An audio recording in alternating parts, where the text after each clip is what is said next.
Welcome back, one and all. My name is Robius, and today I bring you the 5th episode in this revival series of Assassin's Creed: The Real History. In these videos, we walk you through the roles of characters in the Assassin's Creed franchise, while comparing their game depictions to their actual recorded history. For that reason, I'd like to provide the customary spoiler alert before we begin. In today's episode, we'll review the life of a man who is considered one of the most notorious pirates in history, Charles Vane, who we encountered during the golden age of piracy depicted in Assassin's Creed 4 Black Flag. Let's start today's episode, as always, by briefly discussing Vane's history prior to his introduction in the game. As seems to be a general theme when it comes to discussing pirates, very little is known about Charles's early years, other than he is thought to have been born in England sometime in 1680.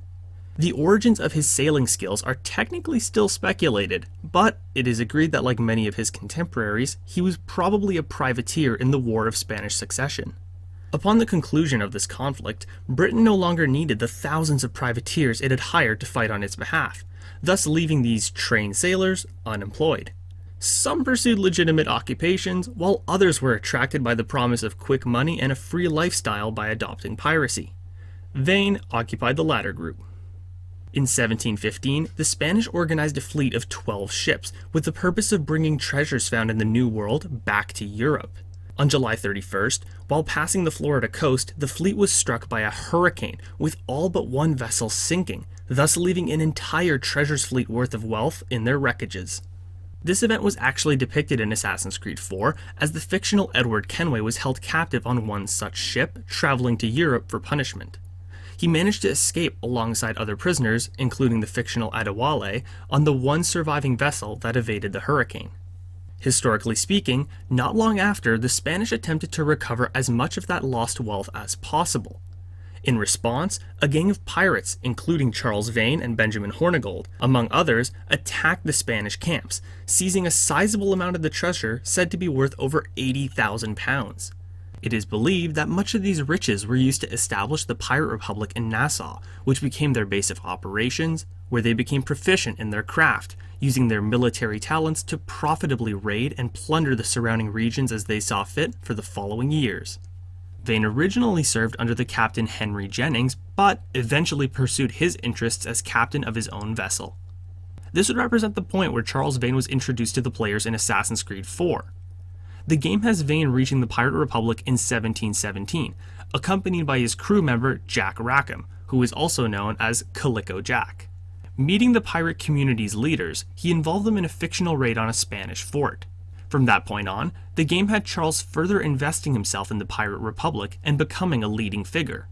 Since the history on this period is a little vague, it does allow for some reasonable doubt on the exact dates, but it's worth mentioning that although they may have known each other beforehand, Calico Jack is thought to have only joined Vane's crew in 1718. In addition, certain records indicate that Charles may have played a role in founding the original Pirate Republic, while others differ and would agree more with the game in saying that he joined it later on. In early 1718, the HMS Phoenix captured Vane and his crew for their crimes. At the time, the British Crown was offering the King's pardon to any pirates who would forsake their criminal lifestyles and instead pursue legal employment.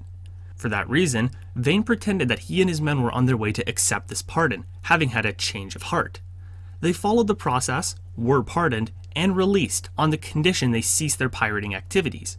Capitalizing on their freedom, Vane escaped and expanded his crew, among which John or Jack Rackham, also known as Calico Jack, is thought to have been a newcomer.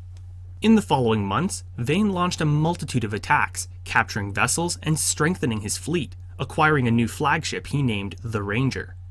Vane's cruel treatment of prisoners and other pirates spread his reputation to a point where individuals would simply surrender rather than resist. Charles was known to steal from his men, torture prisoners, and execute individuals despite offering mercy.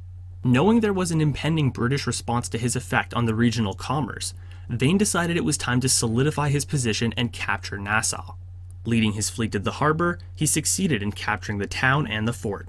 Vane then wrote to the governor of New Providence, stating they would accept the king's pardon only if they could keep everything they'd stolen and be permitted to live as they saw fit without British interference. Otherwise, they would defend themselves. Shortly thereafter, Governor Woodes Rogers arrived in late July of 1718, and established a blockade of Nassau's harbor, with the British men-of-wars commanded by Commodore Peter Chamberlain, trapping many pirates within, including Charles Vane. The game matched history by having Vane fire his cannons at the British when they arrived, alerting Kenway to this development. Historically, the governor's mandate was to first negotiate with the pirates, but then fundamentally present them with an ultimatum: either accept the king's pardon or be executed for their crimes. Faced with this decision, the Pirate Republic was split, with some like Benjamin Hornigold accepting the pardon, while others like Vane desired to adamantly maintain their liberty from the crown. Refusing to submit, Charles prepared an escape plan.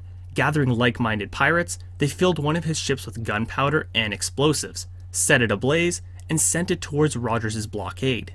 Although the British succeeded in moving away to avoid the subsequent explosion that came from Vane's ship, this allowed the pirates the space they needed to escape from Nassau. This entire sequence involving the conflict between Vane and Rogers was well depicted in the game, albeit with a bit of exaggeration, differing in the way it had the fictional Edward Kenway kill Commodore Chamberlain to prevent him from destroying the pirate ships, the way Rackham's vessel was used as their fireship instead of Vane's, and the way the fireship was successful in destroying one of the British vessels instead of missing it. However, most of the other events were rather accurate, down to the point where Vane shouted profanities to the British as the pirates escaped on the Ranger. Burn, you bastards! Yeah! The burning of your ass, governor! Once free, Charles expanded his operation. His violent and cruel tendencies led the British to send pirate hunters after him. However, Vane is said to have been scrupulous about which vessels he would allow his men to attack, preferring to avoid pirate hunters or ships he felt would outmatch his fleet. Unfortunately for Charles, this same behavior cost him dearly when his second-in-command, a pirate named Yeats, tired of his leadership and stole one of his vessels, part of his crew, and much of his treasure. In response, Vane decided it was time to take back Nassau from the British. Doubtful he could succeed alone, in October he traveled to an island in North Carolina to speak with Blackbeard. They partook in drunken revelries, but Charles was ultimately incapable of convincing Blackbeard to join his efforts. This exchange was also covered in Black Flag, although it was specified in the game that Edward's reason for declining the offer was because he had retired. In Assassin's Creed's narrative, after Blackbeard's death, Vane offered to assist the fictional Edward Kenway in finding the ancient precursor site known as the Observatory by first hunting Bartholomew Roberts.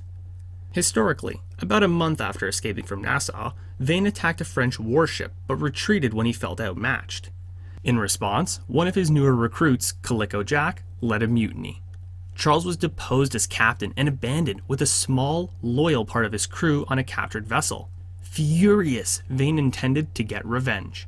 Again, this event was mirrored in the game, except that Charles was marooned solely with Edward Kenway and Rackham stole the latter's ship instead.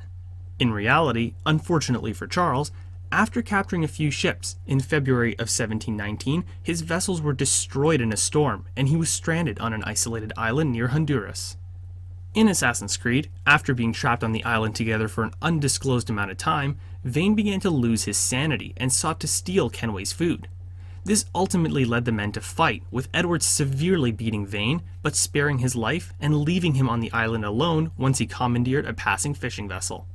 Historical records state, after being trapped on the island for some time, a ship eventually came by, but was captained by a former pirate who didn't trust Vane aboard his vessel.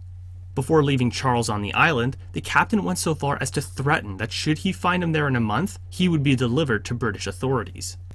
Not long after their departure, another ship visited the island, and Vane succeeded in gaining passage aboard it.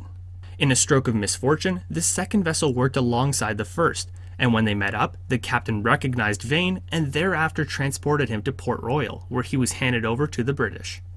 Charles Vane's trial, for his crimes related to piracy, featured many of his victims as witnesses and took place in March of 1720. He was given a guilty verdict, for which the punishment was hanging. In Assassin's Creed, during his escape from the same prison, Edward Kenway came about the decrepit Vane, who appeared to have gone completely insane. He decided to leave the man there to his fate. Historically, with his trial completed, on March 29, 1721, Charles Vane was hanged at Port Royal, and his body was later hung publicly beside Jack Rackham's as a dissuasion against piracy. Taking all this information into consideration, let's enter the final chapter of the video, in which we will review everything we've learned about Charles Vane so far, and compare this history to his portrayal in Assassin's Creed 4 Black Flag. To start, I'd like to quickly list the main differences between the two, which mainly lie in the interpretation of the limited records of his life. Most seem to point towards the idea that Vane joined the Pirate Republic later in its existence, as was shown in the game, but it's worth mentioning that certain sources imply he helped found it with riches from the Spanish treasure fleet. The game also glosses over the historical point where Vane took control of Nassau prior to Rogers' arrival, and it embellished his escape by including the assassination of Commodore Chamberlain and the successful destruction of a British vessel using his fireship, neither of which actually happened. Furthermore, there is no actual record stating that Vane lost his sanity after being marooned by Rackham. In terms of minor changes made to the plot, he was not involved in the raid of a Spanish fort held by the governor of Cuba. Rackham likely did not come under his employment until his departure from Nassau. Vane used one of his ships and not Rackham's as a fireship during their escape. And lastly, Charles didn't spend his time marooned with the fictional Edward Kenway. Moving on, let's discuss the major points the game got right and how these tied together their fictional narrative and the actual history. It can be said that his later involvement as a leading figure in the Pirate Republic was well depicted, as he was one of the main individuals who met with Governor Rogers upon his arrival in New Providence. His subsequent defiance towards Rogers and the king's pardon he pushed on the remaining pirates was wonderfully demonstrated, up to his escape from their clutches, an event which made him a legend. Look on this as a stroke of fortune, lads. We should take the king's pardon and salvage what dignity we own. Peace. I'll be hanged before I surrender to that bobbin. I also liked how his failed attempt to recruit Blackbeard to strike against the British was also included. The later mutiny of his crew, although it occurred under different circumstances, was predominantly accurate, showing the betrayal of Rackham and his men, which led to his eventual entrapment on an uninhabited island. Lastly, despite this portion not being extensively covered in the game, evidently his unfortunate rescue from the island appears to have led to the same conclusion, with Charles awaiting his hanging after being sentenced. With all of this information in hand, I'm comfortable saying that Charles Vane was rather well represented in Assassin's Creed 4 Black Flag. Although there were some notable tweaks to his history, they appear to have been changes of convenience that made him better fit into the writer's narrative without altering the history too much, thus benefiting from the limited records about his life. Nevertheless, Vane really stuck out in the story for me because his personality appeared to have been so well represented. Charles Vane embodied everything which fundamentally formed the pirating ideology. He was interested in wealth and absolute freedom at any cost. His violent behavior and temperament towards prisoners, enemies, and allies alike was constantly on display in the game, as the man traditionally spoke with an air of hostility and was often prone to sudden rash acts of violence. Overall, although it wasn't significantly discussed, I feel as though the brutal and ruthless reputation of this pirate, once enough to greatly limit the trade in the West Indies due to fear, was well depicted in the game. For that reason, I really enjoyed the tale of the privateer turned pirate who openly defied the British in the face of almost certain death and ultimately paid the price for his beliefs and desire for utter freedom. And with that, we have finished this 5th episode in the revival series of Assassin's Creed: The Real History. Thank you for watching, and if you enjoyed the video, please share this series with your friends. If you have any requests for a future video topic, please leave it in the comments. For those interested, my sources for making this video are in the description bar below. Thanks for watching.